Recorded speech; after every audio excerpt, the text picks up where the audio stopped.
Magandang araw Pilipinas, ito ang inyong Pilipinas Weather ngayon.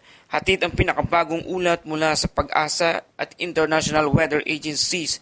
Bago pa natin simulan, huwag kalimutang i-like, share, and subscribe para lagi kayong una sa mga breaking news updates.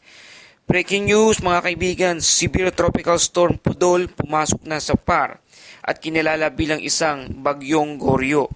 Mga kababayan, sa oras na ito isang mahalagang balita ayon sa Pag-asa. Bandang 11:20 ng gabi kahapon ng August 10, 2025 Sunday, pumasok na sa Philippine Area of Responsibility ang severe tropical storm na Pudol at binigyan ng lokal na pangalan na Goryo o Goryo PH. Bago ito pumasok sa PAR, huling namataan ang sentro nito sa layong 1,420 kilometers silangan ng extreme northern Luzon. Taglay pa rin ito ang lakas na hangin na 100 kilometers kada oras. Malapit ito sa gitna at bugso na hanggang 125 kilometers kada oras. May central pressure na 990 HPA. Kumikilos ito pakanluran sa bilis na 25 kilometers kada oras. Mga ka-weather, ngayon ibig sabihin nito mas magiging madalas na ang paglalabas ng advisory ng Pag-asa para kay Goryo. Ayon sa forecast track, patuloy itong kikilos pakanluran hanggang Martes bago bahagyang liliko